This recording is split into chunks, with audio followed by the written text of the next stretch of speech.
संत रामपाल जी महाराज एक ऐसे महान संत जिन्होंने अपनी सतभक्ति, तत्व ज्ञान, करुणा और सेवा के बल पर समाज में नई मिसाल कायम की है। संत रामपाल जी महाराज की अगुवाई में उनके सभी सतलोक आश्रमों से समाज कल्याण के अद्भुत कार्यों ने समाज को सुनहरे भविष्य की एक नई उम्मीद दिखाई है। संत रामपाल जी महाराज से नाम दीक्षा लेने के बाद लाखों लोगों की लाइलाज बीमारियां जैसे कैंसर, एड्स आदि ठीक हुई। संत जी के ज्ञान से प्रेरित होकर उनके अनुयायियों ने लाखों यूनिट रक्तदान किया। संत जी ने लाखों बहन बेटियों का दहेज मुक्त विवाह करवाया।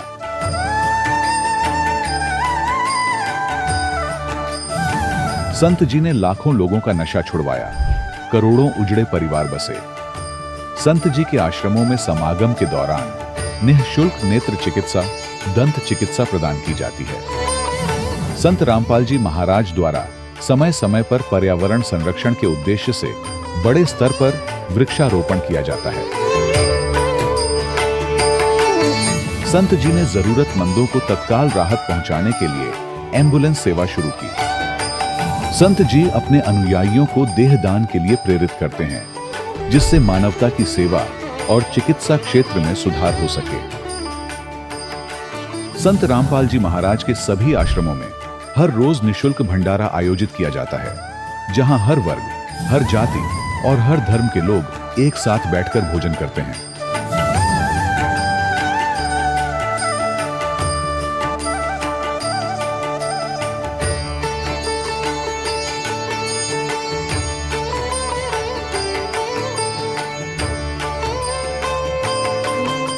संत रामपाल जी महाराज की अन्नपूर्णा मुहिम ने गरीब और बेसहारा लोगों के जीवन में एक नई ऊर्जा और उम्मीद को जन्म दिया है। घर घर खाद्य सामग्री और जरूरी मदद पहुंचाकर संत रामपाल जी महाराज ने लोगों को दुख और मजबूरी से लड़ने की ताकत प्रदान की है।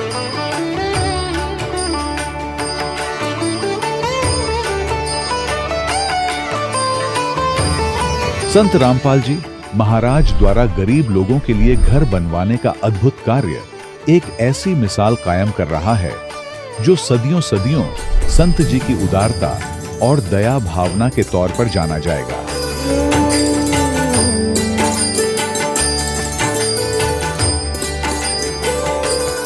संत रामपाल जी महाराज के आश्रम में हजारों बुजुर्गों को सम्मान और प्यार के साथ जीवन जीने का अवसर मिलता है। उनके खाने, रहने और स्वास्थ्य की पूरी जिम्मेदारी संत रामपाल जी महाराज उठाते हैं। अनाथ बच्चों के लिए संत रामपाल जी महाराज के सभी आश्रम किसी वरदान से कम नहीं। यहाँ उन्हें शिक्षा, संस्कार और भविष्य के लिए बेहतर अवसर प्रदान किए जाते हैं। चाहे बाढ़ हो, भूकंप या महामारी, संत रामपाल जी महाराज और उनके अनुयायी हमेशा ही जरूरतमंदों के लिए सबसे आगे खड़े रहते हैं। कोविड महामारी के दौरान संत रामपाल जी महाराज के आश्रमों से करोड़ों लोगों के लिए भोजन, दवाइयां और जीवन रक्षक सामग्रियां उपलब्ध कराई गई। चाहे गरीब की मदद हो या किसी शोषित और पीड़ित वर्ग के हक और सम्मान की लड़ाई, संत रामपाल जी महाराज ने हमेशा ही उनकी दबी आवाज को सरकारों तक पहुंचाया है और उन्हें उचित न्याय दिलवाने में अहम भूमिका अदा की है। समाज में आध्यात्मिक और सामाजिक मूल्यों के प्रति जागरूकता लाने में संत रामपाल जी महाराज हर कदम पर मानवता के सच्चे सेवक साबित हुए हैं। संत रामपाल जी महाराज का जीवन हमें सिखाता है कि सच्ची सेवा वही है जो निस्वार्थ भाव से की जाए। आइए हम भी इस महान सेवा के कार्य में इस महान संत से जुड़ें और संत रामपाल जी महाराज से नाम दीक्षा लेकर अपने जीवन को धन्य बनाएं।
परमात्मा को पाने तथा उसका वास्तविक लाभ प्राप्त करने के लिए पवित्र बाइबल में प्रमाण है कि प्रभु ने मनुष्य को अपना ही स्वरूप बनाया। 6 दिन में सृष्टि रचकर 7वें दिन विश्राम किया। कुरान शरीफ में प्रमाण है कि हजरत मोहम्मद को खुदा स्वयं कह रहे हैं कि मैंने तुम्हें उस परमात्मा की महिमा बताने के लिए भेजा है। वो परमात्मा कबीर है जिसने 6 दिन में सृष्टि रची तथा 7वें दिन तख्त पर जा विराजा। उसकी खबर किसी बाखबर से पूछकर तो देखो। कृपया अवश्य सुनिए जगत गुरु तत्वदर्शी संत रामपाल जी महाराज के अमृत वचन। सत साहिब दर्शकों, मनुष्य अपने जीवन में शारीरिक सुख और मानसिक शांति की तलाश में अपने धर्म में प्रचलित सभी प्रकार की भक्ति साधनाएं करता है, लेकिन फिर भी जब उसके जीवन में न तो वास्तविक सुख प्राप्त होता है और न ही मानसिक शांति, तो वह निराश हो जाता है और उसका विश्वास डगमगाने लगता है। दर्शकों, कुछ ऐसी ही कहानी है उत्तराखंड के देहरादून की रहने वाली अनीता जी की। अनीता जी ने अपने जीवन में अनेक प्रकार की भक्ति साधनाएं अपनाई, लेकिन फिर भी उन्हें अपने जीवन के दुखों और परेशानियों से किसी भी प्रकार की राहत नहीं मिली। लेकिन दर्शकों, आज अनीता जी का कहना है कि जब से मुझे संत रामपाल जी महाराज की शरण मिली है, तब से मेरे जीवन के सारे दुख और परेशानियां समाप्त हो गई हैं। दर्शकों, आखिर संत रामपाल जी महाराज ने अनीता जी को ऐसी कौन सी दिव्य औषधि दे दी जिससे इनके जीवन के सारे दुख छूमंतर हो गए? दर्शकों, आखिर ऐसा क्या कारण है कि आज अनीता जी जैसे लाखों श्रद्धालु अन्य धर्म गुरुओं को त्याग कर संत रामपाल जी महाराज की शरण ग्रहण कर रहे हैं? आखिर इसके पीछे की सच्चाई क्या है? आइए सुनते हैं अनीता जी की कहानी उन्हीं की जुबानी। बहन जी नमस्कार। नमस्ते भैया। बहन जी क्या नाम है आपका? मेरा नाम बनीता है। कहाँ से आए हैं आप? हम उत्तराखंड देहरादून से आए हैं। हमारे गांव का नाम बालावाला है। संत रामपाल जी महाराज जी से नाम दीक्षा आपने कब ली? हमने 19 जुलाई 2013 को नाम दीक्षा ली गुरु जी से। संत रामपाल जी महाराज से नाम दीक्षा लेने से पहले आप क्या भक्ति साधनाएं करते थे? हम सभी आन उपासनाएँ करते थे। हम देवी देवताओं की पूजा करते थे। हम देवी, नरसिंह, भैरव, नागरजा इन चीज़ों को पूजते थे। तो फिर संत रामपाल जी महाराज की शरण में आप क्यों आए? आप भक्ति पहले कर ही रहे थे। भक्ति तो कर रहे थे हम लोग सर, पर यह है कि शरीर से मुझे इतना दुख था कि मैं कुछ कह नहीं सकती हूँ, क्योंकि मेरे शरीर में एक ऐसी बीमारी थी कि दवाई, जितना मैं दवाई करती थी वो बीमारी और फैल जाती थी। और भगत जी, परमात्मा जी की, संत रामपाल जी महाराज जी की शरण में आने के बाद परमात्मा जी के आशीर्वाद मात्र से मेरी वो बीमारी में जो फ़ायदा हुआ वो आपको मैं बयान नहीं कर सकती हूँ कि मुझे इतना सुख प्राप्त हुआ परमात्मा जी की शरण में जाने से कि उस बीमारी से मैंने डॉक्टर, वैद्य, झाड़ फूक वाले, ये टोने टोट के जितने भी थे संसार में, मैंने सारे सब कुछ किए, पर मुझे आराम नहीं हुआ। सदगुरु रामपाल जी महाराज जी से दीक्षा लेने के बाद जो है मुझे 4 महीने के अंदर ही अंदर उस बीमारी से छुटकारा मिल गया। संत रामपाल जी महाराज से नाम दीक्षा लेने के बाद आपको क्या क्या लाभ मिले? लाभ ये हुआ कि मेरे सिर पे देवी, नरसिंह, भैरव, ये सारे भूत प्रेत सारे ही आते थे। इनसे सबसे बड़ा छुटकारा तो मुझे उनसे मिला। सबसे बड़ी ये जो बीमारी थी, इस बीमारी से मुझे छुटकारा मिला। घर में जो हमारी आर्थिक स्थिति थी उस चीज़ से हमें लाभ हुआ, और हर प्रकार से भगत जी हमें हर प्रकार से लाभ हुआ परमात्मा सदगुरु रामपाल जी महाराज जी की शरण में आने से। बहन जी, ऐसे कैसे हो सकता है कि संत रामपाल जी महाराज से नाम दीक्षा लेने वाले जितने भी श्रद्धालु हैं उनको सभी को केवल मंत्र जाप करने से ही लाभ मिल रहा है? जिनके पति शराब पीते हैं वो शराब पीना छोड़ देते हैं। ऐसा कैसे हो सकता है? क्या कहना चाहेंगे आप इस बारे में? सर, शास्त्र अनुकूल जो साधना करेगा उसको लाभ ही होगा। जो सदगुरु रामपाल जी महाराज जी हैं, वेद शास्त्र, हमारे गीता ज्ञान, देवी भागवत, शिव पुराण, 4 वेद, 18 पुराण शास्त्रों के अनुकूल जो है साधना दे रहे हैं। और जो वेद मंत्र होता है, जिस प्रकार से सांप का कटा हुआ आदमी जीवित हो जाता है, गारुड़ी आके मंत्र ही तो बुदबुदाता है, वो आदमी बेहोश पड़ा हुआ होता है और वो आदमी ठीक हो जाता है। उसी प्रकार हम लोगों पे पाप का इतना मैल चढ़ा हुआ है कि जब हम वेद विद साधना करें तभी हमको फायदा होगा। और सदगुरु रामपाल जी महाराज जी हमको शास्त्रानुकूल साधनाएं बता रहे हैं जिससे हमको लाभ होते हैं। इस हिंदुस्तान में हजारों धर्मगुरु हैं। क्या आपको नहीं लगता कि और भी बहुत सारे धर्मगुरु हैं जो शास्त्रों के अनुसार भक्ति बताते हैं? सदगुरु रामपाल जी महाराज जी के अलावा इस विश्व में हमको कोई भी ऐसा संत नहीं मिला है जो शास्त्र के अनुकूल साधना देते हैं। सारे मठाधीश हैं, जितने भी ये संत महंत जितने भी हैं, ये लोग सब ऐसे ही हैं। ये सारे अपने झोले छाप हैं, अपना ही ये जो है अपना पेट भरने के लिए सारा सब कुछ काम करते हैं। आप भगत समाज को क्या संदेश देना चाहते हैं? भगत समाज को हम यही कहना चाहेंगे, हम संदेश देने के काबिल तो नहीं है, पर यह है कि इतना हम जरूर कहेंगे कि परमात्मा सशरीर है, राजा के समान है, दर्शन योग्य, देखने योग्य है। और जितने भी ये संत हैं, मठाधीश है, ये कहते हैं कि वो निराकार है। परमात्मा हमारे वेदों में साकार बताया गया है और ये लोग बताते हैं कि परमात्मा निराकार है। तो सबसे बड़ी तो ये हमारी परख हो जाती है हमारे परमात्मा जी की। फिर ये लोग बोलते हैं कि हम लोग जो ये आज तक हमारे जो ये दुख थे, ये दुख जब हम ही झाड़ फूक करने वालों के पास जाते तो ये हमको बोलते थे कि भाई तुम ये कर लो, तुम वो कर लो, तो हमें फ़ायदा कहाँ से होगा। तो जब सदगुरु रामपाल जी महाराज जी ने हमको ये साधना बताई, इस साधना को करने से आज हमको बहुत लाभ है। देखिए, ज्यादातर महिलाएं व्रत रखती हैं और श्राद्ध वगैरह भी निकालती हैं और भी बहुत सारी पूजाएं महिलाएं करती हैं, लेकिन संत रामपाल जी महाराज तो तीर्थ व्रत करने से, श्राद्ध निकालने से मना करते हैं। आप उन महिलाओं को क्या कहना चाहेंगी? सर, गीता जी के अंदर शास्त्र को ये जो जितने भी हम ये अन्न उपासनाएं करते हैं, तीर्थ व्रत, ये स्नान, ये सारे सब कुछ गीता जी के अंदर मना कर रखा है। फिर भी हम लोग इन अज्ञानियों द्वारा भ्रमित होकर इन पूजाओं को करने में लगे हुए रहते हैं। हम जिंदगी भर पाठ पूजाएं करते हैं, मरने के बाद फिर ये हमको बोलते हैं कि 6 महीने में छमाई करो, 13 दिन में 13वीं करो, साल भर में बरसोड्डी करो, और फिर अगले साल वो हमारे जो पितर हैं उनको कौवा बना के आ जाते हैं। साल के 365 दिन होते हैं, तो वो पितर 364 दिन क्या खाते हैं। आज सदगुरु रामपाल जी महाराज जी की शरण में जाने से पता लगा कि ये जो है पंडित लोग जो है हमको शास्त्र अनुकूल साधना नहीं बता रहे हैं, ये तो हमको भ्रमित कर रखे हैं। ये तो खाली अपने पेट के लिए जो है, अपने पेट पालने के लिए जो ये सारा सब कुछ कर रहे हैं, इन्होंने स्वांग रचा है ये सारा। तो परमात्मा सदगुरु संत रामपाल जी की शरण में आने के बाद ही हम लोगों को इन सब चीज़ों से छुटकारा मिल सकता है, किसी और की शरण में जाने से नहीं। सदगुरु हमारे रामपाल जी महाराज जी पूर्ण परमात्मा है, परमात्मा पूर्ण परमात्मा कबीर साहिब जी स्वयं आए हुए हैं धरती पे। अगर किसी को अपना मोक्ष करवाना है और सुख की प्राप्ति करनी है इस संसार में भी, तो सदगुरु रामपाल जी महाराज जी की शरण में आए और अपना कल्याण करवाएं। आपको क्या लगता है कि संत रामपाल जी महाराज को लोग क्यों नहीं पहचान पा रहे? क्योंकि आज के दिन हिंदुस्तान में इतने सारे संत हैं, हर रोज किसी न किसी बाबा का खुलासा हो जाता है, हर किसी संत के बारे में आपत्तिजनक टिप्पणियां सुनने को मिलती हैं। ऐसे में लोग संत रामपाल जी महाराज को कैसे पहचानेंगे? उसकी पहचानने का हमारे शास्त्र ही प्रमाण है। अपने वेद शास्त्र, अपने इन चीज़ों को अपने आगे रखें, उनको देखें, और तब इनके जो लिखे हुई किताबें हैं, इनके जो शास्त्र हैं, उनको भी आगे रखें। इसमें से सारा भिन्नता पता लग जाएगी कि क्या सच है। सदगुरु रामपाल जी महाराज तो वेद भी साधना दे रहे हैं, हमारे शास्त्रों के अनुकूल साधना दे रहे हैं। गीता जी के अंदर एक उल्टा लटका हुआ वृक्ष है, उसमें बताया गया है, परमात्मा सदगुरु रामपाल जी महाराज जी ने बताया कि अक्षर पुरुष एक पेड़ है, निरंजन वाकी डार, और तीनों देवा शाखा है, ये पात रूप संसार। परमात्मा जी सदगुरु रामपाल जी महाराज जी ने आज हमें उस ज्ञान का अनुभव करवाया है, उस ज्ञान का वो करवाया है कि जिसकी अब हम कुछ कह नहीं पा रहे हैं। हमारे पास कुछ शब्द नहीं है कि हम अपने परमात्मा सदगुरु रामपाल जी महाराज जी की किस प्रकार से आगे कुछ बोल पाएँ। कुछ शब्द ही नहीं है हमारे पास बोलने के लिए। देखिए, लोग शिक्षित जरूर हैं, लेकिन उनके पास शास्त्रों को पढ़ने का टाइम नहीं है। आप उन लोगों को कैसे समझाएंगे? क्योंकि आप कहते हैं कि शास्त्र ही प्रमाण है, लेकिन उनके पास शास्त्र पढ़ने का टाइम ही नहीं है, तो लोग कैसे समझ पाएंगे संत रामपाल जी महाराज को? सदगुरु रामपाल जी महाराज जी का प्रोग्राम टीवी चैनल पे आता है। किसी को कम से कम अपने पूरे लाइफ में सुबह से लेके शाम तक टाइम कम से कम 1 घंटे का तो रेस्ट का मिल ही जाता है, तो वो परमात्मा का प्रोग्राम देख सकते हैं।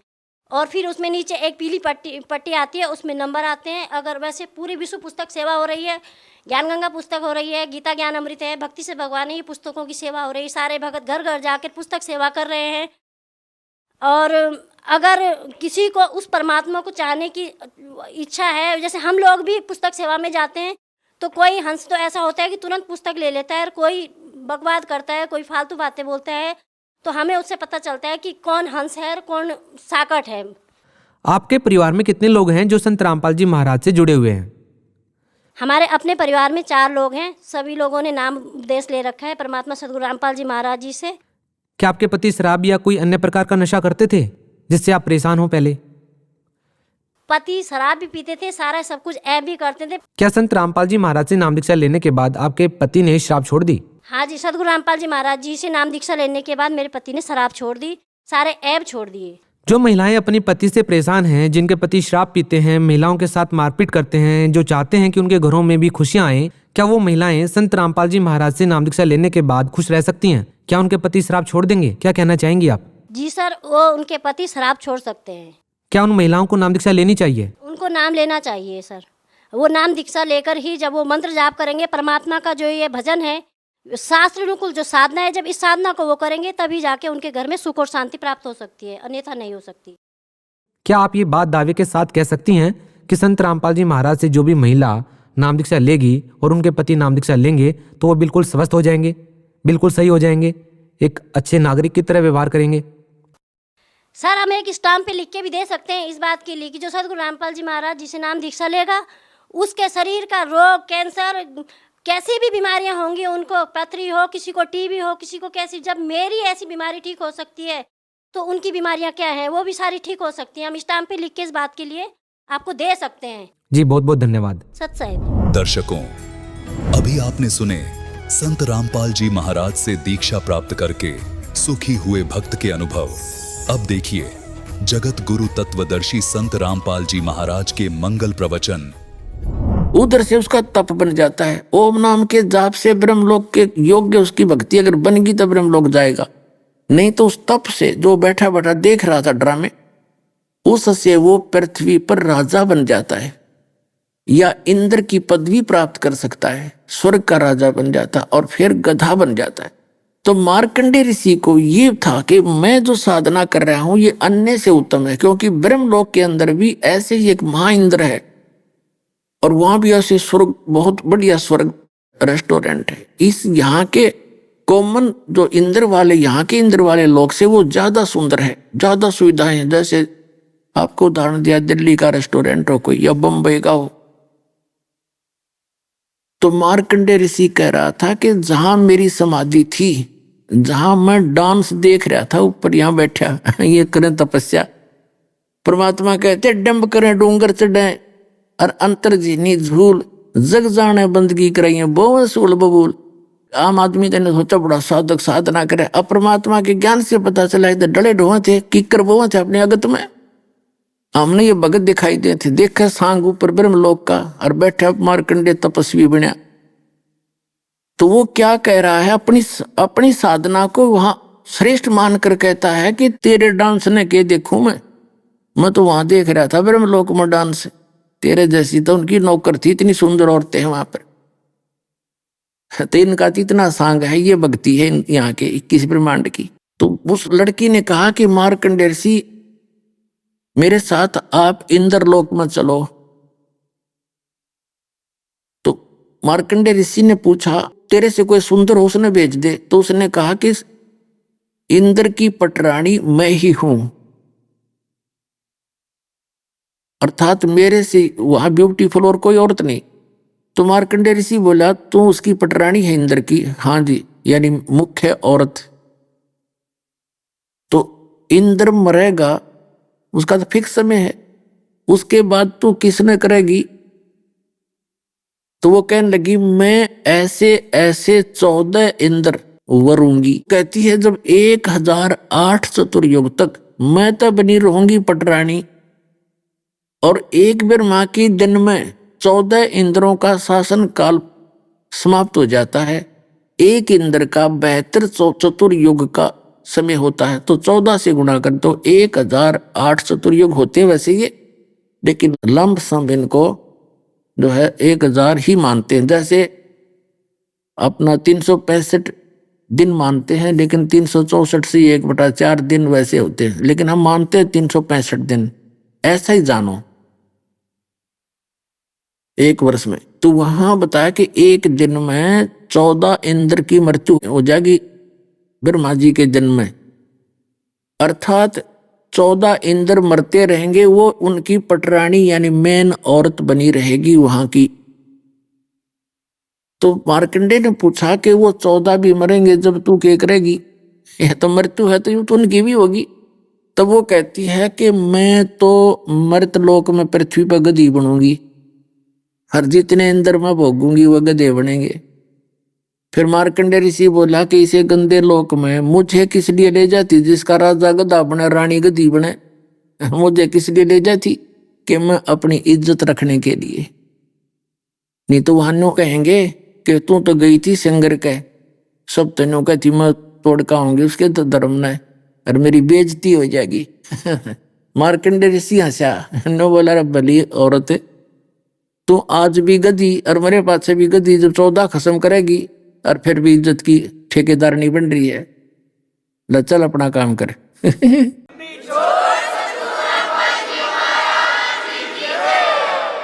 तो यहाँ सबकी रोल मार रखी है काल ने, सबको भूल भुलैया कर रखी है। इतनी बातें हो रही थी तो इतने में इंद्र आ गया। इंद्र आ गया, कहने लगे हे बंद निवाज, आप जीते हम हारे, आप अपनी गद्दी स्वीकार करो, हम हार गए।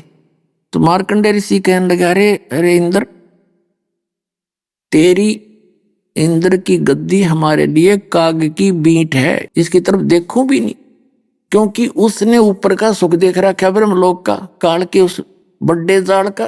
फिर एक दिन मार्कंडे ऋषि बैठा था और चींटियों की कतार जा रही थी, आ रही थी, कीड़नाल चल रहा था, कीड़नाल ऐसे चींटियों की कतारें। मार्कंडे ऋषि ध्यान से देख रहा था। इंद्र पीछे से आके खड़ा हो गया, काफी देर देखता रहा, फिर बाद में प्रणाम करके कहा कि ऋषिवर, इन चींटियों का क्या निरीक्षण कर रहे हो?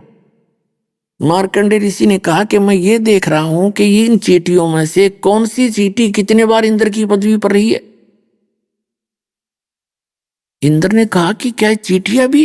कहा ये इंद्र रही है, कहा इंद्र रही है, कभी स्वर्ग की राजा रही है। तो क्या देखा महाराज आपने कि इसमें एक चींटी ऐसी है जो केवल एक बार इंद्र की गद्दी पर रही है, बाकी तो कई कई बार धक्के खा चुकी है वहां पर।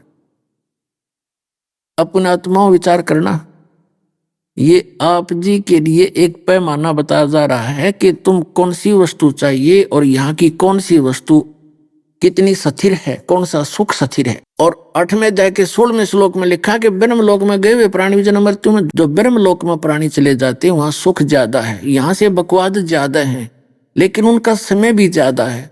यहाँ तो ब्रह्मा के एक दिन में ये सब नाश हो जाएंगे, या जन्नत भी जाएगी, स्वर्ग लोक भी, यो भी, पाताल भी, पृथ्वी भी, एक बार सब प्रलय हो जाएगी, पानी पानी हो जाएगा। और उसके बाद ब्रह्मलोक का नाश होगा जब एक ब्रह्मा जी की मृत्यु होगी, यानी इसके 100 वर्ष पूरे होंगे, जब वो ब्रह्मलोक से नाश होगा, उसके प्राणी मतलब वहां तब तक उसमें रहेंगे, ब्रह्मलोक नाश नहीं होगा, वहां के प्राणी का इतना लंबा समय होता है, उसके बाद उनकी फिर जन्म मृत्यु होती है, वो समय ज्यादा है, इसलिए उसने उसको फाइनल मान लिया मार्कंडे ऋषि ने। अब परमात्मा निर्णय देते हैं, क्या बताते हैं?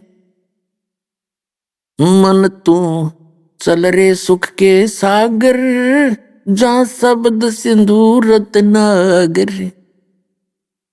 भाई कोटि जन्म तन भर मत होगे, कुछ ना हाथ लगा रे।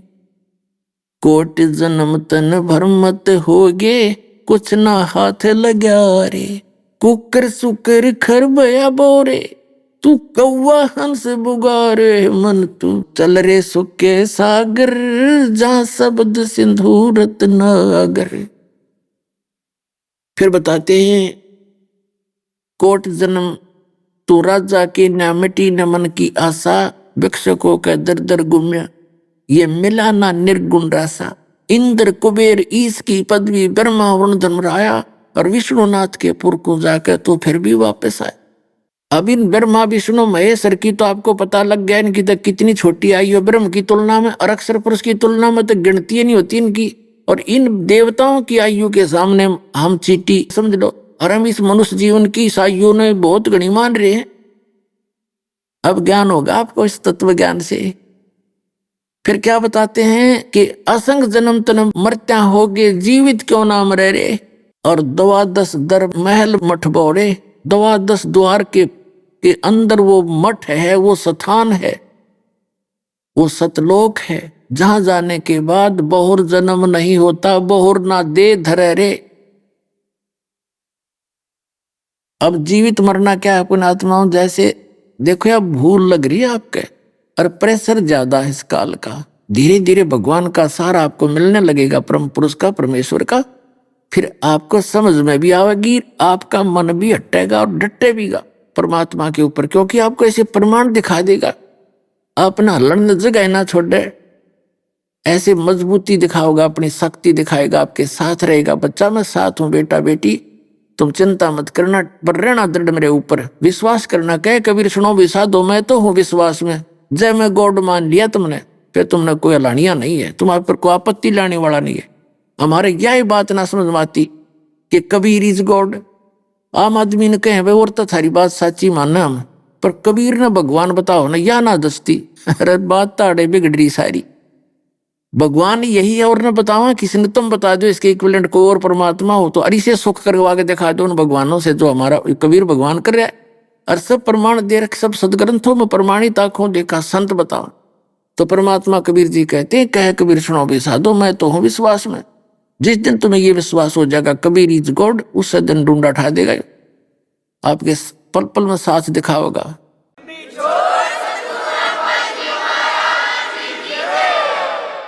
कहते हैं असंख्य जन्म तन मृत्या होगे, जीवित क्यों ना मरे रे।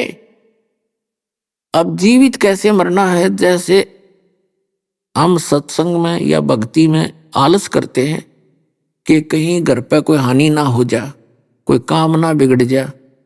एक व्यक्ति नाइट सर्विस में जा रहा था और सुबह वापस आना था, उसने कोई जरूरी काम था कंपलसरी, और वो दुर्घटनाग्रस्त होगी नाइट सर्विस, वही मर गया। अब उसने कितनी जल्दी थी, जाना था और वापस आना था, और वापस आया कोई नहीं, वो सारा काम मरे गया उसका। अब कौन करेगा, वो जल्दी वाले न जिसकी खातिर रात ने भी ना सोया भाग जा रहा था। तो परमात्मा कहते हैं जब तुम सत्संग में आने लगो तो और आपको ये मन थोड़ा बहुत डरावे, तो परमात्मा इस बात ने याद करके चाल पड़ी, नो सोच के भी हम नो सोच ला 3 दिन के लिए मर गए। अब 3 दिन के लिए नो सोचकर आगे 3 दिन में कोई काम खराब हो भी गा तो फिर जाके संभाल लेंगे। हर जब परमानेंट टिकट कट गई जब क्या करोगे, फिर भी तो सब्र करना पड़ेगा। अरीब 3 दिन में कुछ बिगड़ा नहीं, क्योंकि भगवान की तरफ चलते हैं, काम बिगड़ा नहीं करते, दूने ठीक होया करें, ये विश्वास रखना।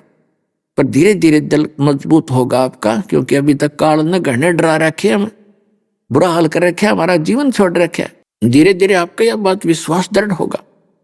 तो कहते हैं असंग जन्म तन मृत्या हो गए, और जीवित क्यों नाम रह रे, 12 मद मैल मठ बोरे बोर ना दे धरे रे।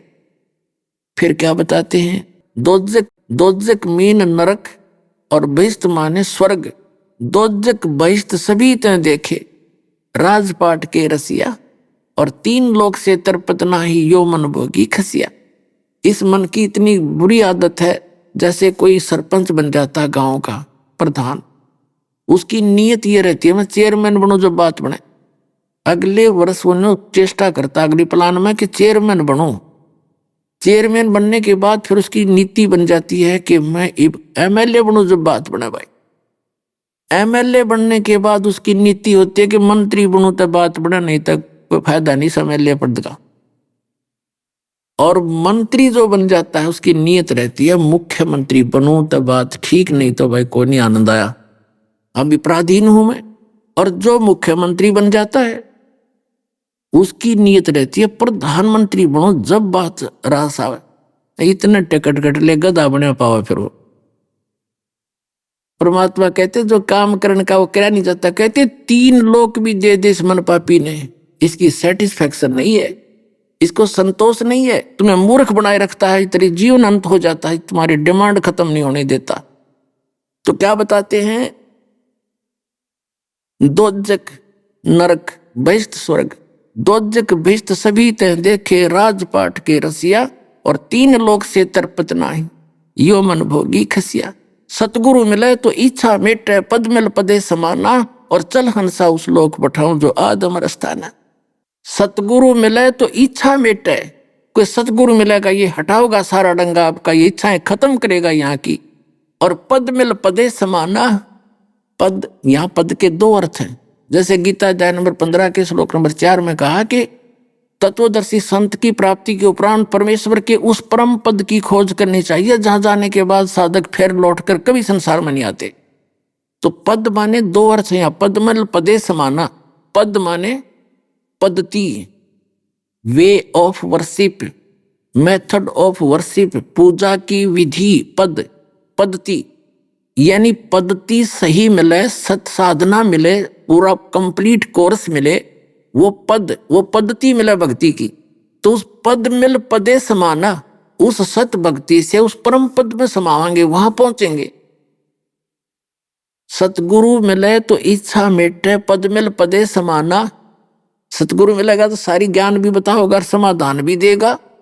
और चल हंसा उस लोक पठाऊं जहां आदि अमर अस्थाना, शाश्वत स्थान। 18वें अध्याय के 62वें श्लोक में गीता जी में कहा कि अर्जुन तू सर्वभाव से उस परमेश्वर की शरण में जा, उसकी कृपा से तू परम शांति को, सनातन परम धाम को प्राप्त होगा।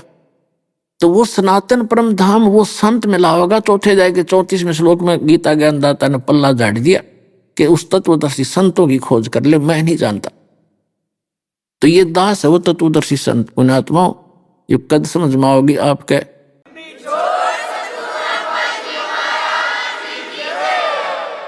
कहते हैं सतगुरु मिले तो इच्छा मेटे, पद मिल पदे समाना, और चल हंसा उस लोक पठाऊं जो आदि अमर स्थाना। और वहां क्या सुख है?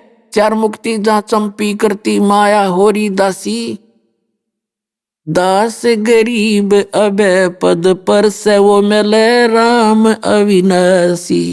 ओए होए, अविनाशी राम मिलेगा वहां पर, अभय पद मिलेगा, वहां कोई डर नहीं किसी बात का, ना मृत्यु है। कहते हैं चार मुक्ति जहां चंपी करती, यहां चार मुक्तियां मानते हो आप, और उस चार मुक्तियों का सुख बहुत गना मानते हो। और ब्रह्मलोक में गए हुए प्राणी भी जन्म मृत्यु में आते हैं, तो वो खाक मुक्ति हुई, फिर गधा बन गया उस मुक्ति ने भोग के। कहते हैं ये चार मुक्ति जहां सदा रहेंगी तुम्हारे चरणों में, कभी एंड नहीं होगा। चार मुक्ति जहां चंपी करती तुम्हारे चरणों में पड़ी रहेंगी। और ये माया होरी दासी, आपके सब सुविधाएं वहां चरणों में पड़ी रहेंगे सतलोक के अंदर। और दास गरीब अभय पद पर से वो मिले राम अविनाशी। वो परम अक्षर पुरुष, वह उत्तम पुरुष है तू अन्य, वो सत पुरुष वहां मिलेगा अविनाशी पर राम, वो अविनाशी परमात्मा। वो साधना इस दास के पास है, ग्रहण करो और अपना कल्याण कराओ। बोलो सतगुरुदेव।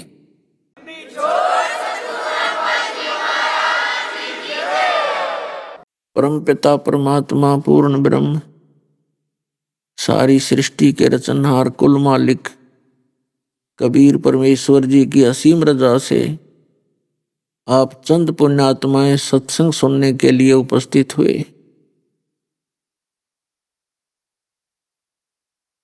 जिस आत्मा के बहुत ही अच्छे पुण्य कर्म होते हैं उसको मानव शरीर प्राप्त होता है। मानव शरीर प्राप्त करके जो प्राणी परमात्मा की तरफ में भटक रहे हैं, परमात्मा के लिए कोई साधना कर रहे हैं, वो बहुत अच्छी आत्माएं होती हैं। लेकिन उनसे भी अच्छी आत्माएं वो हैं जिनको मनुष्य जीवन के अंदर सतगुरु प्राप्त हो जाते हैं। परमात्मा कहते हैं झूठे गुरु के आश्रय और कदे न उधरे जीव, आदि पुरुष कबीर हैं परम गुरु पीव। यानी झूठे गुरु के साथ लग के इस जीव का उद्धार नहीं हो सकता। और सच्चे गुरु केवल एक ही हैं, कबीर परमात्मा। सच्चे सतगुरु एक ही हैं, कबीर परमात्मा। परमपिता परमात्मा कबीर जी की असीम रजा से आप उन सर्वश्रेष्ठ पुण्यात्माओं में से हैं जिनको सतगुरु भी मिल गए और मानव शरीर भी आपको प्राप्त है। आपके अंदर भक्ति की तरफ भी है। कहते हैं मात पिता मिल जाएंगे, लख 84 माँ और सतगुरु सेवा और बंदगी, भाई फिर मिलन की ना। जहां भी आपका जन्म होगा, जैसे पशु योनि में गए तो पशु के शरीर को प्राप्त किया, वहां भी मात पिता। पक्षी बने, वहां मात पिता। जल तिर बने वहां माता पिता, मानव शरीर प्राप्त किया फिर भी माता पिता मिल जाएंगे, लेकिन सतगुरु सेवा और ये भक्ति भाई फिर मिलन की ना। तो पुण्यात्माओं, इस सतलोक आश्रम के अंदर जो भी पुण्यात्मा पहुंच जाती हैं, वो किसी भी उद्देश्य से आते हैं, चाहे कोई दुख में आता है, चाहे कोई वैसे सुख के अंदर भक्ति की तरफ में आता है, कोई भी कारण बना है, तो वो एक विशेष आत्मा है उस परम पिता की। आपके लिए ही सारा कुछ हो रहा है। कोई पुस्तकों के माध्यम से आ रहे हैं, कोई टीवी चैनल सुनकर आ रहे हैं, या किसी भाई बहन से विचार सुनकर भी पुण्यात्मा सत्संग सुनने आ जाते हैं। तो ये जो भी कारण बनाया है परमात्मा ने आपके लिए बनाया है। वो कहते हैं गोता मारो स्वर्ग में जा बैठूं पाताल, और कहे कबीर ढूंढता फिरूं अपने हीरे मोती लाल। तो पुण्यात्माओं, आप उन परमात्मा की विशेष आत्माओं में से हैं, हीरे और मोती लालों में से हैं, और आपके लिए परमात्मा बहुत युगों से भटक रहे हैं, और आप इतने बालक हो काल के इस भूल भुलैया में जल्दी ही विचलित हो जाते हो। इस झूठे सुख को पाकर आप भगवान भूल जाते हो। परमात्मा कहते हैं झूठे सुख को सुख है ये मान रहा मनमोद, ये सकल चबीना काल का, और कुछ मुख में कुछ गोद। तो सत्संग में आने से प्राणी को पता चलता है कि मनुष्य जीवन का वास्तविक कर्तव्य क्या था। और दूसरा ये ज्ञान होता है कि जो साधना हम कर रहे थे वो साधना वास्तव में सही भी है कि नहीं। तो परमात्मा हमें याद दिलाते हैं कि नहीं भरोसा देह का, ये विनस जावे छन माही, और श्वास उश्वास में नाम जपो और यतन कछु नाही। श्वास श्वास में नाम जपो, व्यर्थ श्वास मत खो, ना जाने इसे श्वास को आमण हो कि न हो। पृथ्वीपति चकवे गए जिनके चक्कर चलंत, रावण सरीखे कौन गिने ऐसे गए अनंत। बिन उपदेश अचंभ है ये क्यों जीवत है प्राण, भक्ति बिना कहाँ ठोर है वो नर नहीं पाषाण। लूट सको तो लूटियो राम नाम की लूट, पीछे फिर पछताओगे प्राण जाएंगे छूट। मानुष जन्म दुर्लभ है ये मिले न बारंबार, तरवर से पत्ता टूट जाओ बोर न लगता डर। साथी हमारे चले गए हम भी चालन हार, कोई कागज में बाकी रह रही तातें लगी है वार। आए हैं सो जाएंगे राजा रंक फकीर, एक सिंहासन चढ़ चले एक बंदे जात जंजीर। कबीर वो दिन याद करो पग ऊपर तलसीस, मृत मंडल में आके तुम भूल गए जगदीश। परमपिता कहते हैं कि जिसमें आप मां के गर्भ में होते हो उस समय आप महादुखी होते हो। ऊपर को आपके पैर होते हैं, नीचे को सिर होता है,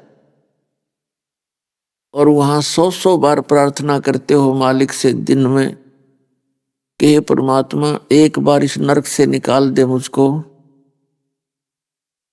और फिर आपकी भक्ति करूंगा, संतों की खोज करूंगा और अपने इस जन्म मरण के झंझट को छुटवाऊंगा, इससे मुक्ति पाऊंगा। और जब परमात्मा रजा करते हैं, आपके शरीर को सकुशल मां के गर्भ से बाहर निकाल देते हैं, बाहर आकर आप भूल जाते हो परम पिता को, उसकी याद दिलाते हैं कि कबीर वो दिन याद करो, पग ऊपर तले शीस और मृत मंडल में आके तुम भूल गए जगदीश। कहते हैं उस परमात्मा से कहते वचन किए थे तूने मां के गर्भ में, उस समर्थ की रीझ छुपाई जिस परमात्मा ने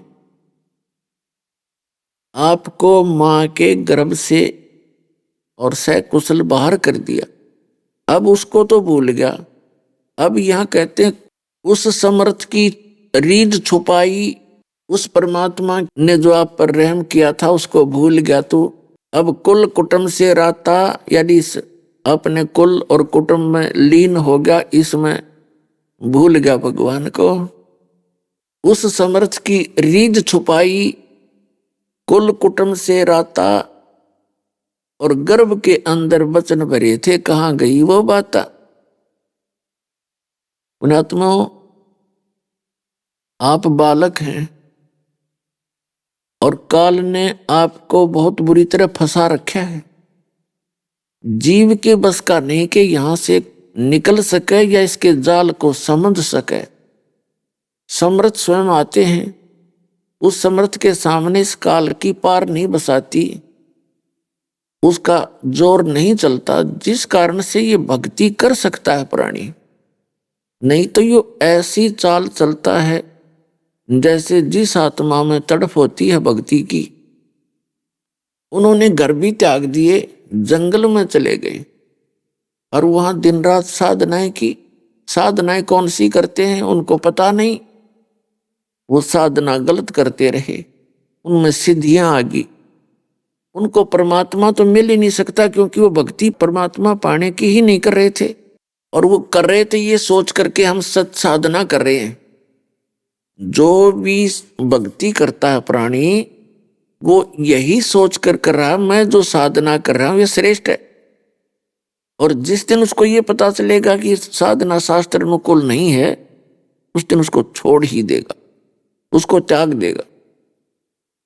श्रीमद् भगवद गीता अध्याय नंबर 4 के श्लोक नंबर 25 से लेकर 30 तक यही निर्णय दिया है कि अर्जुन, कोई तो देवताओं की पूजा करता है, कोई योग अभ्यास करता है, कोई तीक्ष्ण व्रत करता है, कोई तपस्या करता है, कोई योग साधना यानी योग करता है, और कोई स्वाध्याय करता है, और सभी अपनी अपनी साधनाओं को पापनाशक मानते हैं। फिर चौथे अध्याय के 32वें श्लोक में कहा कि जो वास्तविक साधना है, यज्ञ है, यज्ञों की जानकारी, यज्ञ माने धार्मिक अनुष्ठानों की जानकारी, वो परमात्मा अपने मुख से आकर स्वयं ही बताता है। तो वो सच्चिदानंद घन ब्रह्म के मुख से उच्चारित वाणी में विद्यमान होती है, वो तत्व ज्ञान है। चौथे अध्याय के 34वें श्लोक में श्रीमद् भगवद गीता में कहा है कि उस तत्व ज्ञान को तू तत्वदर्शी संतों के पास जाकर समझ। उनको दंडवत प्रणाम करने से, कपट छोड़कर उनसे प्रसन्न करने से वो तत्वदर्शी संत तुझे तत्व ज्ञान का उपदेश करेंगे। इससे सिद्ध है कि एक तो गीता ज्ञान दाता उस तत्व ज्ञान से परिचित नहीं है, दूसरा ये है कि वो यथार्थ ज्ञान परमात्मा ही आकर बताता है। तो 600 वर्ष पहले आकर के उस कबीर परमेश्वर ने बनारस में 120 वर्ष रहे, भारत की पावन धरती पर, और यहां पर उन्होंने अपने मुख कमल से जो तत्व ज्ञान बोला उसको कबीर वाणी बोलते हैं, कबीर सागर, कबीर शब्दावली, कबीर बीजक। ये वो तत्व ज्ञान है, लेकिन इस तत्व ज्ञान के अंदर भी बहुत गूढ़ रहस्य हैं जिनको आज तक ये कबीर पंथी समझ नहीं सके, और वो वास्तविकता से दूर रहे तो उसके लिए परमात्मा स्वयं आते हैं या अपना कोई निजी प्रतिनिधि भेजते हैं। जब 600 वर्ष पहले परमात्मा स्वयं आए थे, उस समय अपने मुख कमल से ये तत्व ज्ञान उच्चारण करके वो चले गए थे। सहशरीर आए थे और सहशरीर चले गए थे। अब पुण्यात्माओं, उस परमेश्वर ने इस दास को भेजा है आप जी को ये तत्व ज्ञान समझाने के लिए। तत्व ज्ञान तो वो बता ही गए थे, वो तो एक सिलेबस है भगवान के पाने का। फिर उसके लिए टीचर की आवश्यकता पड़ती है स्टूडेंट्स को समझाने के लिए। ये दास वो स्पिरिचुअल टीचर बना दिया परमात्मा ने, सद्बुद्धि देकर कबीर भगवान ने। और टीचर का काम होता है अपने सिलेबस को पढ़े और उसके अनुसार फिर विद्यार्थियों को ज्ञान करावे। आज तक दास ने देखा जितने भी धर्म ग्रंथ हैं, जिस भी धर्म के, वर्तमान के धर्म गुरु उन सदग्रंथों से परिचित नहीं। तो इसे सिद्ध है कि वो टीचर भी नहीं है। जो टीचर अपने सिलेबस से परिचित नहीं है तो टीचर नहीं है, वो तो बकवादी आदमी है। अपना उल्लू सीधा करने के लिए विद्यार्थियों का जीवन नाश कर रहा है। वो लोक वेद और दंत कथा सुना रहा है। तो पुण्यात्माओं, आपके ऊपर मेहर हुई है परमात्मा की, उस कबीर भगवान की, कि आप जी को वो परमात्मा के जो ग्रंथ हैं उन सदग्रंथों का गूढ़ ज्ञान आप तक पहुंच रहा है। इसके लिए सहयोगी सिद्ध हुआ है ये वर्तमान के भौतिक उपकरण, जैसे टीवी चैनल हैं, प्रोजेक्टर है, मोबाइल बना दिए। मोबाइल की जो खोज है ये परमात्मा की दी हुई है आपके लिए। ऐसी सुविधा आपको दे दी पुण्यात्माओं, जेब में डाल के मोबाइल और लगा के मंत्र और कान में लगा दे लीड, ना तो साथ वाले ने पता यू करके रहा है, ना कोई डिस्टरबेंस हो। अभी आपने सुने संत रामपाल जी महाराज के मंगल प्रवचन। आइए अब सुनते हैं संत रामपाल जी महाराज से नाम दीक्षा लेकर सतभक्ति करके अद्भुत लाभ प्राप्त करने वाले अनुयायी के विचार। सच्चा साधक जो परमेश्वर प्राप्ति की चाह में भक्ति साधना कर रहा हो, उसे भक्ति मार्ग में चाहे कितनी ही कठिन भक्ति साधना क्यों न करनी पड़ जाए, वो साधक अवश्य अथक प्रयास करके प्रभु को खुश करने में जुट जाता है, फिर चाहे उसे कोई त्याग ही क्यों न करना पड़े। ऐसी ही एक आप बीती सुनाई कविता रानी जी ने, जो कि अंबाला हरियाणा की रहने वाली है। उनके प्रारब्ध संस्कार उन्हें सिख धर्म की साधनाओं से हिंदू धर्म की साधनाओं में खींच ले गए, लेकिन उनकी प्रभु प्राप्ति की लगन ने उन्हें वहां भी भक्ति की डोर से बांधे रखा। अंधश्रद्धा के तहत उन्होंने हिंदू धर्म में प्रचलित देवी की पूजाएं की, नवरात्रि के व्रत किए, जिसके फलस्वरूप उनमें माता की चौंकी आने लगी। माता इनके शरीर में प्रवेश होने लगी। इन्होंने शारीरिक कष्ट झेले, प्रेत बाधा से पीड़ित रही। फिर अचानक से एक रिश्तेदार का आना हुआ और मिली इन्हें हिंदू धर्म के सदग्रंथों पर आधारित प्रमाणित पुस्तक गीता तेरा ज्ञान अमृत, जो कि जगत गुरु तत्वदर्शी संत रामपाल जी महाराज द्वारा हस्तलिखित पुस्तक है, जिसको पढ़ इन्हें सृष्टि रचना की वास्तविकता का पता चला और हर समस्या का समाधान मिला। सुनिए अनोखा अनुभव इन्हीं के मुख से और जानिए आखिर एक पुस्तक ने कैसे इनके जीवन को बदलाव की तरफ बढ़ावा दिया। नमस्कार बहन जी। सत साहेब। क्या शुभ नाम है आपका? कविता रानी है। कविता रानी जी, आप कहाँ से आए हैं? अंबाला जिला, गांव बकनौर। संत रामपाल जी महाराज से नाम दीक्षा लेने से पहले आप क्या भक्ति साधनाएं करते थे? जी, भक्ति साधना तो ऐसे करते थे जैसे सभी लोग करते हैं। हम लोग पहले सिख समाज से खत्री थे हम जात में, जैसे गुरुद्वारे जाना दोनों टाइम। और ऐसे मैंने पहले भी 5-6 साल अमृत हरमंदर साहब अकाल तख्त से नाम अमृत छक्या हुआ था पहले मैंने। उसके बाद में धीरे धीरे फिर मैंने माता जी की भी, गुरु गोविंद सिंह की या गुरु नानक जी की, जो अमृत जैसे लोग छकाते थे उसे मैंने छका। और छकने के बाद में मेरी समझो मेरी हो गई। उसके बाद में मैंने उनके घर में आने के बाद में समझो मैंने अमृत खंड करके और माता की भक्ति में लग गई।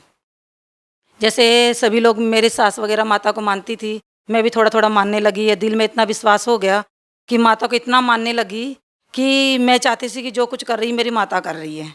और माता कहाँ से मानती थी, जैसे आप कटनी जिला पे माँ शारदा का मंदिर जानते होगे शायद, ऊपर में है बिल्कुल पहाड़ की चोटी पे। और वहाँ से मेरे छोटे होते मैं एक बार अपने डैडी मम्मी के साथ में ज़रूर गई थी, और वहाँ से इतनी भक्ति बन गई कि जो अमृत भी छके वैसे वो भी मैं खंड करके माता के चरणों में लग गई।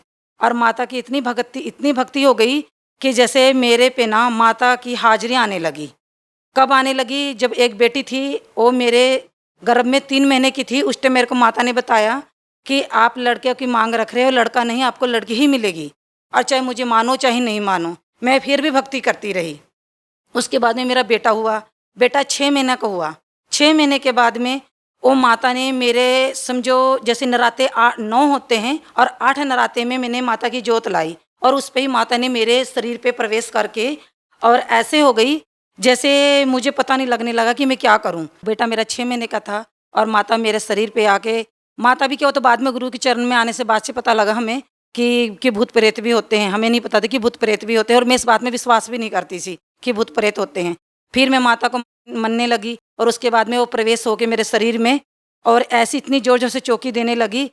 फर्स्ट टाइम माता 8वें नराते में माता मेरे शरीर में प्रवेश हो गई, और उसके बाद में फिर 6 महीने के बाद, फिर साल के बाद, ऐसे आते आते फिर वो आई महीने टाइम मेरे को पकड़ ली। वे जैसे आई पूर्णवासी, जैसे कहीं माता का जग होना, कहीं भंडारे होने, कहीं टोल बजना, मैं वहीं चले जाती थी। और वहाँ जाके मैंने हाजिरियाँ देनी। इतना मेरा बुरा हाल हो जाता था कि घर में रात में रोटी भी नहीं बनती थी मेरे पे। फिर मेरी जैसी सहेली हो गई, मेरे पड़ोसी हो गई, मेरे अब तो रिश्तेदारों ने भी मेरा साथ छोड़ दिया था। क्यों छोड़ दिया था कि ये अकेली है, हम ये ऐसे रहती है, हम इसका कब तक साथ देंगे। फिर बस मेरी कुछ सहेली बनी, कुछ पड़ोसी हुए, मेरे को दवाई भी दिलाते थे, और किस टाइम तो रोटी भी बना के जाते थे मेरी। फिर भी मैंने कहा कि माता तेरी भक्ति कर रही हूँ, और फिर भी मैंने छोड़ा नहीं उसको, फिर भी करती रही। आप संत रामपाल जी महाराज की शरण में कैसे आए? जी, वो तो सिर्फ एक परमात्मा की ऐसी शरण हुई, कृपा हुई कि जो हम उसके शरण में जा सके। कि एक मेरी सहेली थी, उसके बच्चे को भी आई महीने 2 बारी खून चढ़ता था। उसके घर में एक बसेश्वर भगत हैं, वही हमारे पास में, वो सतगुरु रामपाल जी महाराज के साथ में जुड़े थे पहले। वो उनके घर में आए करवा चौथ वाले दिन चूड़ी डालने के लिए, तो वहाँ पर ये बात चली। कहने लगे कि आप वहाँ से नामदान लो, और वहाँ से आपको कम से कम आपका बेटा ठीक हो जाएगा। फिर वो मेरी सहेली कहने लगी वहाँ पर जाने का कोई फ़ायदा नहीं है, हम अपने देवी देवते नहीं छोड़ सकते हैं। ऐसे कैसे संत हैं जो देवी देवते छड़वाते हैं वो। फिर हमने 1 साल ऐसे निकाल दिया। उसके बाद में फिर वही करवा चौथ और वही चूड़ी डालने के लिए फिर आ गए। फिर हमने फिर भी सोचा, फिर हमने बोला कि चल कह रहे हैं तो एक बार देखने में तो कोई हर्ज नहीं है। फिर वो गहरी नज़र गीता हमें देकर गए। उन्होंने बताया कि आप सृष्टि रचना पढ़ो थोड़ा जा, और हम दोनों ने 3 दिन सृष्टि रचना हमने पढ़ी। थोड़ी थोड़ी हमें बात समझ में आई। फिर मैं कहने लगी कि मैं माता की इतनी भगत हूँ, और इतने इसमें प्रमाण हैं कि सतगुरु रामपाल जी महाराज इतनी अच्छी भक्ति कराते हैं कि सभी दुख बीमारी से तो दूर होंगे, और लक्ष्य से हमें मुक्ति मिलके सतलोक जाने का रास्ता मिलेगा। मगर हमें इस गल का बात पहले नहीं पता था हमें। फिर भी हम चलो जी उनके कहने से चले गए, और घर से मैं आपसे हाथ जोड़ के, अरे उस परमात्मा की शरण में हाथ जोड़ के मैं माफ़ी मांगना चाहूँगी कि मैं माता की भक्ति में इतनी अंधी सी कि मैं घर से ललकार के निकली थी कि अगर जो गुरु जी होए तो मुझे झुका लेंगे, मगर मुझे सभी कहते थे कि गुरु बनाओ, मैं बनाती नहीं। फिर भी मैं वहाँ चले गई, और जाने के बाद में मैं कहने लगी सामने में कैसे हैं। अंदर में जाने से पता लगा, ओहो हम तो गुरु जी को पता नहीं, एक यहाँ से हम बहुत पहले से आते हैं और सबको जानते हैं, और वहाँ इतना अच्छा वातावरण, अपने बहन भाई ऐसे हैं, अपने घर के भी ऐसे नहीं पूछते हमें। फिर वहाँ जाने से भी कोई कहते भगत पहले आप भी रोटी खाओ, यहाँ पर पानी है, यहाँ पर इतनी सेवा, इतनी हमें इतनी देखभाल अपने बहन भाई भी नहीं करते हैं। फिर हमने वहाँ पर पहले जाके भंडारा करा, और फिर जाके गुरुजी के पास में आशीर्वाद लिया, और वहाँ आशीर्वाद लिया भी नहीं मैंने। अभी मेरे साथ की सहेली थी वो सामने में हुई, और मैं गुरुजी के अभी दूर पे खड़ी थी, और सामने में गुरुजी ऐसे भी आशीर्वाद दे रहे थी, और मैं गुरुजी को देख के ऐसे लगने लगा कि मैं कब से जानती हूँ। और मैं देख के आप मानोगे नहीं ना कि मेरे पैर से ना कम से कम 2-2, 3-3 इंच मेरे पैर में जंप लग गए। ऐसे ऐसे ऐसे उछलने लगी मैं, और रोने लगी बहुत ज़ोर से कि मैं कहती परमात्मा अगर जो भी है तो आप हो यहाँ पर। फिर मैंने गुरुजी के जैसे, और मेरे जब गुरुजी के पास में गई थी और जो माता की भक्ति करती थी पहले मैं उससे, गुरुजी के पहले, मेरे पूरे शरीर बॉडी में इतना जलन और इतना सेक था ना कि मैं उसका इलाज मेरा कहीं भी नहीं था। देखिए, पहले आप देवी देवताओं की पूजा करते थे, आप गुरुद्वारे में भी जाते थे, आपने अमृत भी छक रखा था। इतना सब कुछ करने के बाद भी आप भूत प्रेत की बाधाओं से पीड़ित थे। तो क्या संत रामपाल जी महाराज की शरण में आने के बाद आपकी सारी समस्याएं दूर हो गई? हाँ, बहुत जल्दी 8 दिन में गुरुजी ने, अब तो फर्स्ट टाइम जिस टाइम हाथ रखा था उसी टाइम तो मेरे शरीर की, जैसे शरीर में जितनी ज्वाला थी उसी टाइम ठंडी हो गई। मगर जब थोड़ा जैसे मैंने साधना घर में भक्ति करने लगी, परमात्मा की इतनी मेहर हुई, सतगुरु रामपाल जी महाराज की, मेरे 8 दिन में मेरे सब पूरे शरीर का जो ज्वाला थी शरीर में, सर से लेके पांव तक जो सेक था, वो तो मेरे 8 दिन में समाप्त हो गया, बिल्कुल साफ हो गया। और उसके बाद में, और जो हाजिरी में पहले देती थी माता की, उसमें आप मानो चाहे नहीं मानो, मैं जानती हूँ और मेरा परमात्मा जानता है कि मेरे शरीर के अंदर में 24 घंटा भी मैं ऐसे भी खड़ी हूँ ना, तो ऐसे करके मैं घर में भी बैठती थी, 2-3 बच्चों को अपने छोटे हैं उनको चढ़ा लेती थी ऊपर में कि बेटा मैं हिल रही हूँ, पर मेरे को रोकने की कोशिश करना। वो किसके वजह से होता था कि वो जो मैं माता की भक्ति करती थी, 24 घंटा मेरे सर पे ऐसे होता था कि जैसे यहाँ पर मेरे कोई ना कोई जैसे 50-60 किलो का इंसान यहाँ पर कंधे पे बैठा हुआ है, और मैं उसको रोकने की कोशिश करती थी मगर वो रुकता नहीं था। क्यों नहीं रुकता था? कि वो भूत बाधा थी, मुझे पता नहीं था। और ऐसे नहीं कि मैंने और कोई संतों पे नहीं गई हूँ, हमारे यहाँ पर करके देवीगढ़ के पास में है, वो जैसे लबाणियों का गुरु है, वो उनका भी इतना प्रचार नहीं है, घरों में प्रचार है थोड़े बहुत में, मगर जहाँ तक उनका प्रचार है वहाँ से लोग बहुत से ठीक भी हो रहे हैं, मगर वो लक्ष्य राशि मुक्ति से साधना वहाँ नहीं है और पूरी भक्ति भी नहीं है, सिर्फ वो माता वगैरह की भक्ति बताते हैं। कि मैं वहाँ जाने से बाद में मैं ठीक नहीं हुई थी, और मैं सतगुरु रामपाल जी महाराज के पास आने से आज मैं पूर्ण तरह से ठीक हूँ। पहले जो आपको भूत प्रेत की बाधाएं थी, इतनी साधनाएं करने के बाद भी आप उससे जूझ रहे थे, तो क्या आज आप बिल्कुल ठीक हैं? जी हाँ, मैं बिल्कुल ठीक हूँ और परमात्मा की ऐसी कृपा है। बाकी सभी घर में ठीक हैं। मेरी सास ने, मेरे ससुर ने, उन्होंने भी नामदान लिया है। मेरे भगत जी हैं, उन्होंने भी नामदान लिया हुआ है। अभी वो दुबई में हैं, अभी देखो 3-4 साल हो गए उनको गए हुए, अभी परमात्मा की भक्ति कर रहे हैं। देखिए, संत रामपाल जी महाराज के बारे में ये कहा जाता है कि वो देवी देवताओं की भक्ति छुड़वाते हैं। आप क्या कहना चाहेंगे इसके बारे में? जी नहीं, वो किसी देवी देवता को छड़वाते नहीं हैं। वो ग्रंथ में जो उनकी साधना है देवी देवता की, वो शास्त्र के अनुसार करवाते हैं। उसको कैसे करने हैं और किस तरह उसका भी प्रमाण कहाँ है और कैसे भक्ति करनी है, वो हमारे गुरुजी बताते हैं कि अभी तक किसी धर्म गुरु को नहीं पता इस बात का। बहन जी, देखिए, आप ये कैसे कह सकते हैं कि संत रामपाल जी महाराज जो ज्ञान बताते हैं वही सत्य ज्ञान है और जो अन्य धर्मगुरु बताते हैं वो गलत है? और ऐसे है ना कि अगर आजकल सभी पढ़ी लिखी दुनिया है, ऐसे कोई नहीं समाज में नहीं है जो कोई आजकल छोटा से छोटा और बड़े से बड़े सभी पढ़े लिखे हैं। और ऐसे करो, आप एक बारी देखो और देखिए अपने ग्रंथ के साथ में मिलाओ, पहले देखो तो सही कि कहाँ इसका प्रमाण है, कैसे भक्ति करनी चाहिए और भक्ति सही कौन सी है, और आपके ऊपर निर्भर है। ये नहीं कहते कि गुरुजी हमें देखो, गुरुजी सिर्फ बताते हैं और आपने करना है क्या क्या सही है और क्या गलत है। देखिए, संत रामपाल जी महाराज जी सत भक्ति देते हैं, तो वो अक्सर विवादों में क्यों रहते हैं? वो जो सही बता रहे हैं और सब धर्म गुरुओं की दुकानें बंद हो रही हैं और उनका धंधा बंद हो रहा है, इसके लिए कि जो हमारे गुरुजी हैं समाज सुधार रहे हैं। और समाज में जैसे दहेज लेना नहीं, ना देना है, और जैसे बीड़ी सिगरेट घर में, अब तो गुरु के नाम से ही सभी ये सब जितनी गंदगी घर में है पहले से मौजूद, ये सभी ऑटोमेटिक साफ होते चली जाएंगी। आप भगत समाज को क्या संदेश देना चाहते हैं? हम तो यही कहना चाहते हैं कि इंसान जन्म लख 84 जून के बाद में हीरा जन्म मिलता है, इसको ऐसे ना गंवाएं।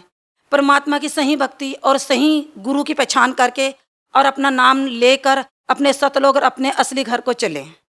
देखिए, भगत समाज इस बात का निर्णय कैसे कर सकते हैं कि इन सभी में से सच्चा गुरु कौन है? हमारे ग्रंथ हमारे प्रमाण हैं। आप अपने ग्रंथ को देखो, हमारे गुरु जो झूठ बोल रहे थे, आपके घर में ग्रंथ है, कहीं से भी ले आओ जहाँ से आपका विश्वास है, और वहाँ से ले आके आप इसके साथ में मिलाओ कि देखो इसका प्रमाण है कहीं। जी, बहुत बहुत धन्यवाद आपका। साहेब।